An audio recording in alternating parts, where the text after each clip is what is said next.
First, I would like to thank you for having been invited to this conference. It is a great honor to me. And let's start then.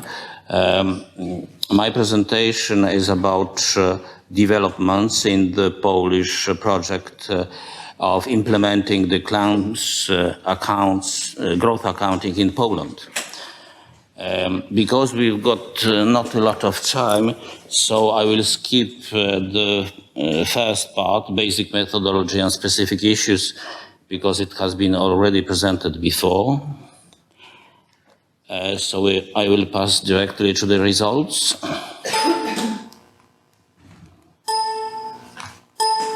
What's going on? We've got a trouble here, I think. The other way, okay. So I'm skipping this because it's well known. We've made some additional methodological work because in Poland we've got some data issues. So the KLEMS methodology had to be adapted to those Polish specificities. Otherwise, it's about the same and very in line to the KLEMS methodology. So just as I said, I'm going directly to the part 2, basic and specific results. Well, in Poland, we've got a dwelling market problem because it is not an even market. It is a market divided in few markets with different prices and different ownership rights.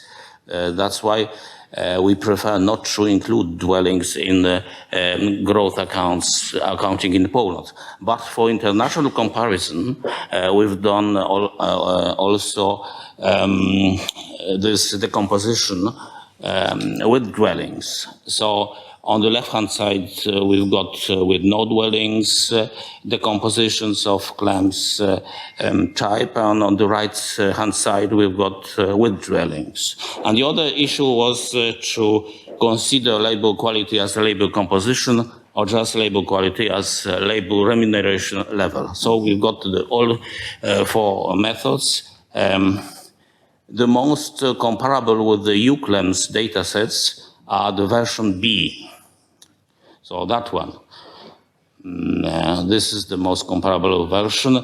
The line is the gross value added growth, and the second line underneath is MFP contribution, and the bars are the other contributions.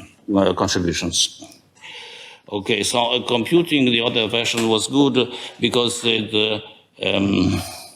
it translates in some features that can be observed about remuneration impulses.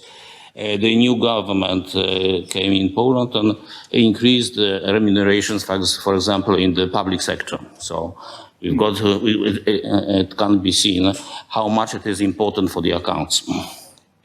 The basic business cycle impact on MFP is reinforced by a reduced contribution of labor originated by fall in labor supply, because there was a pension counter-reform in Poland.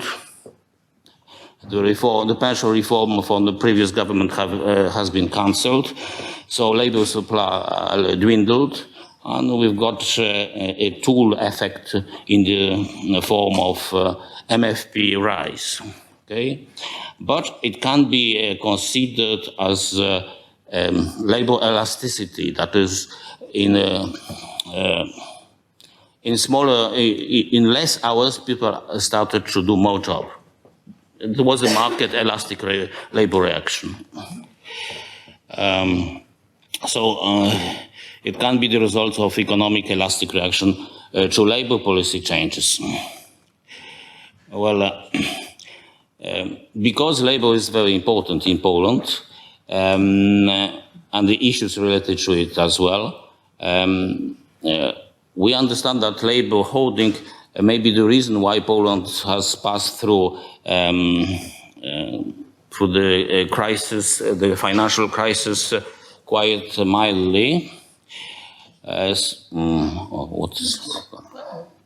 Okay, so we decided to deepen the labor factor decomposition. So in the middle, we've got the basic KLEMS methodology.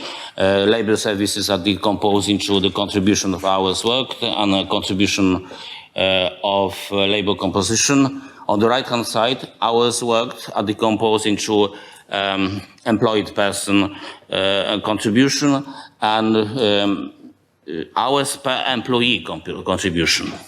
And before I said it was extended by including remuneration level. So the remuneration level was decomposed into the contribution of labor services and the contribution of pure remuneration changes.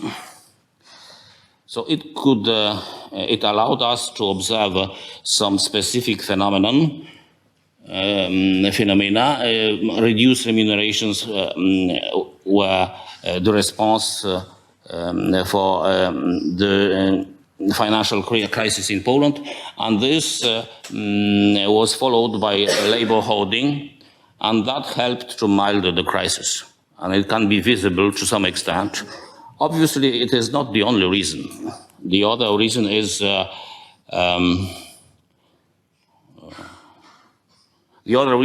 floating currency also, because the balance of payment has been quite redressed during the crisis, simply because the Polish currency fell about 20–25% against the euro.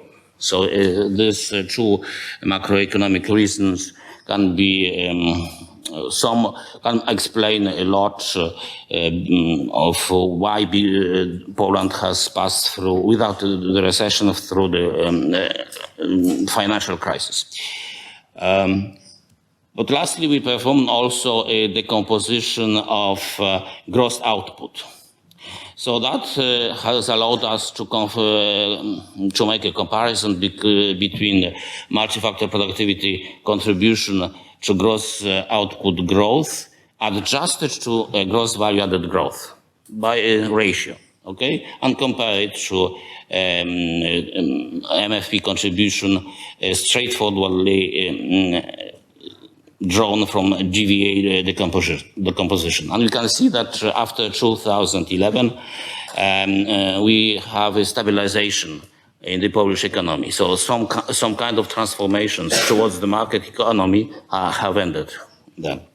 It's mostly about outsourcing, for example, and other reorganizations in the market.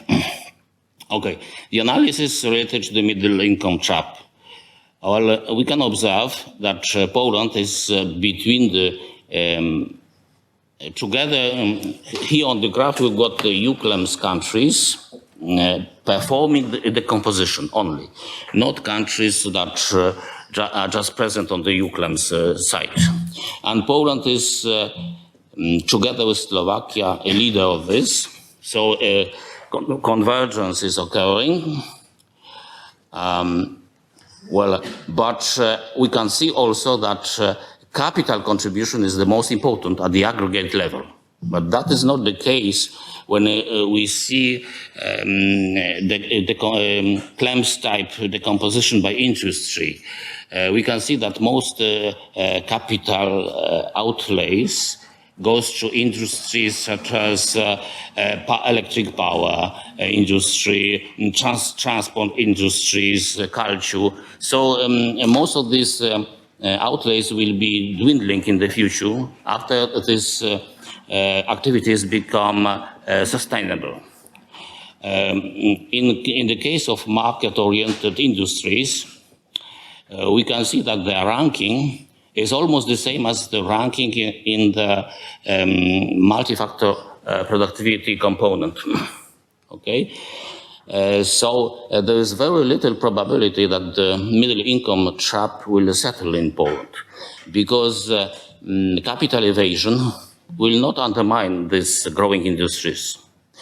And because the Polish economy in that growing engine is not overinvested.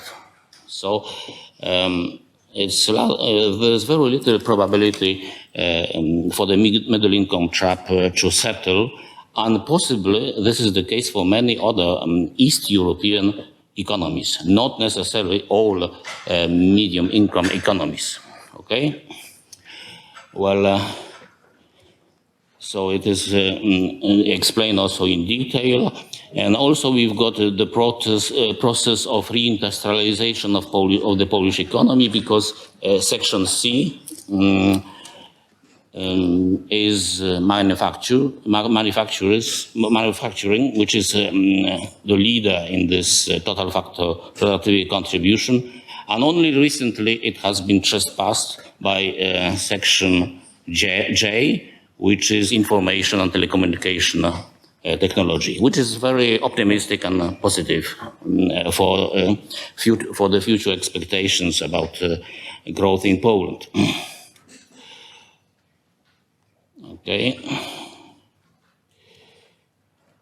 So about the ranking, the decisive thing is the multi-factor productivity. To some degree, this is confirmed by a region distribution of growth. We are on the way in Poland to perform KLEMS by the 16 Polish voivodeships. We've got already the data, and we are going to do it in the next year. But we have already performed a simpler decomposition, the traditional solo decomposition, and we can see that the voivodeships that develop faster than average Poland are ranked according to the total factor productivity component. So total factor productivity is decisive in ranking the Polish voivodeships. And it is maintained in after the crisis, 2010-2015. This is confirming to some degree those findings made by sectors of the Polish economy. So in general, this is about it, what I wanted to present. And the paper itself is about these findings. So you can access the data here. Leave slide 34 up. Sorry? Leave slide 34 up. Leave it up. Leave it up. Go back to 34. To 34. Yes, thank you. Yeah. Okay.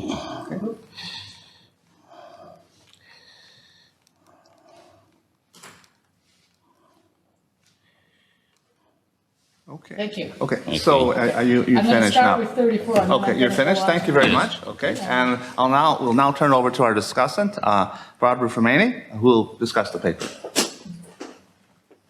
Okay. We'll switch places because then I can see. So the reason I had the author go back to slide 34 is because in the paper that was posted, this is what I saw. Apparently he's done a huge amount of work in other papers that are doing a number of the things that I'm going to suggest that he should do. This is very good news because he's already done them. But looking at this, I didn't know that. So that's why I wanted to go back to start with slide 34. Could you put it my own now? Let's see.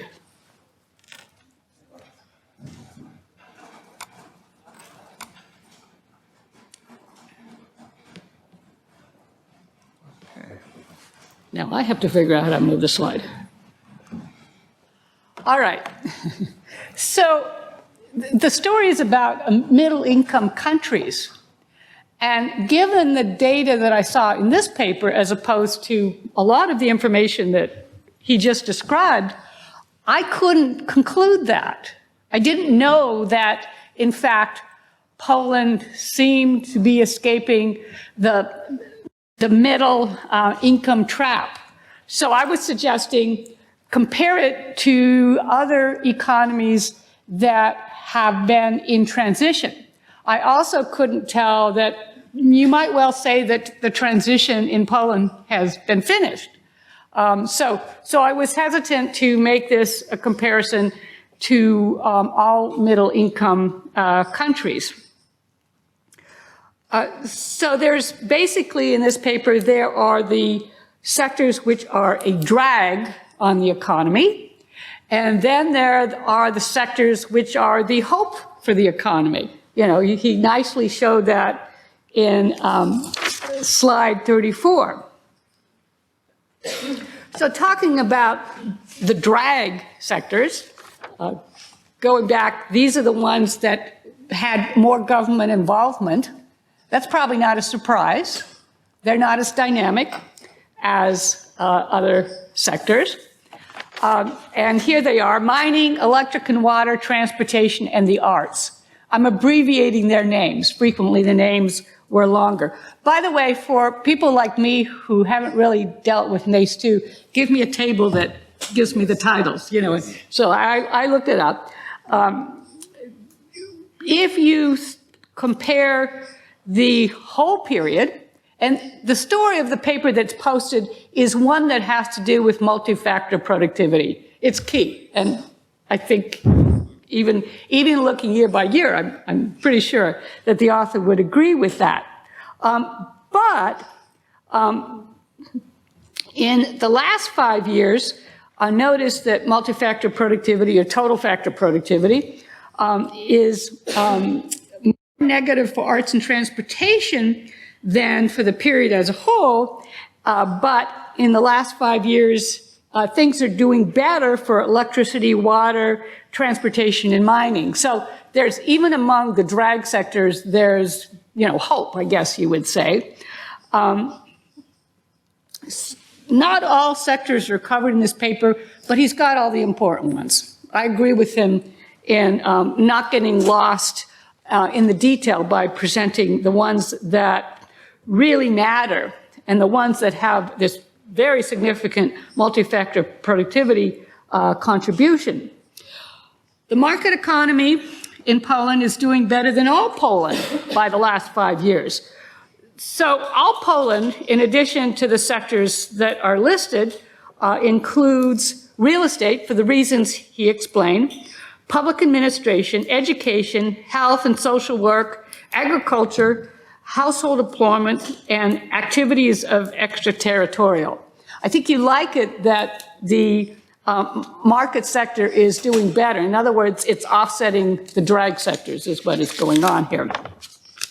So in the paper I saw, you have the whole period and you have the 5 years. Now, I didn't know that Poland had done much better than so many other countries in terms of the recession. But of course, the missing period is the recession period. And so I didn't have a perspective about 2010 to 15, perhaps looking how it did because the recession was really bad. You know, I couldn't put that in perspective if I had seen the first 5 years, the middle 5 years, and the last 5 years. So I couldn't tell. Also, in slide 34, what is done differently compared to what he showed before 34 is that he summed up the contributions. So when he's doing 2005 to 10, he's summing up 2005 to 6, 2006 to 7, 2007 to 8, and so forth.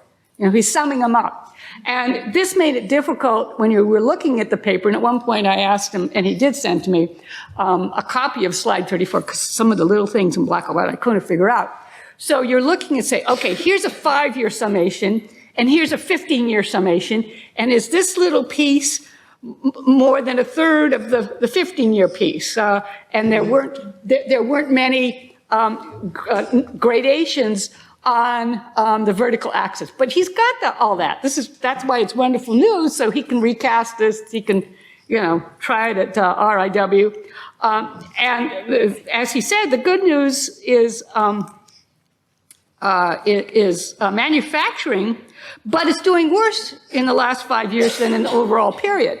So the question I asked, not knowing how cheap labor is in Poland compared to its competitive countries, is this just a story where the manufacturing is going to start to move out to countries that have even cheaper labor? You know, I just couldn't tell that. There's some sectors that are doing better. The service, I put food question mark because I couldn't exactly tell. ICT is doing better. So, whoops, did I go the wrong way? Very little going on except for this multi-factor productivity and non-ICT capital. It's not a total surprise that labor composition, or he calls it quality, doesn't make any difference which you call it. Jorgensen likes quality, everybody else uses composition, it's the same thing. But there was a negative contribution of labor composition for the whole 15 years and for the last 5 years for ICT. You know, if there was anything that I would expect either no positive contribution, a small one, I mean, but I never would have expected a negative contribution of labor quality for ICT. And so, as I tend to do, I look at education. I knew that Poland, the population in Poland is highly educated. I did know that, but of course I had to look back at Barrow-Lee that has numbers for every 5 years. The last 5 years is 2010, and I see the typical type thing. The young females are outstripping the younger males, but for the older workers or population, this is in fact, the males have higher average levels of education than the females.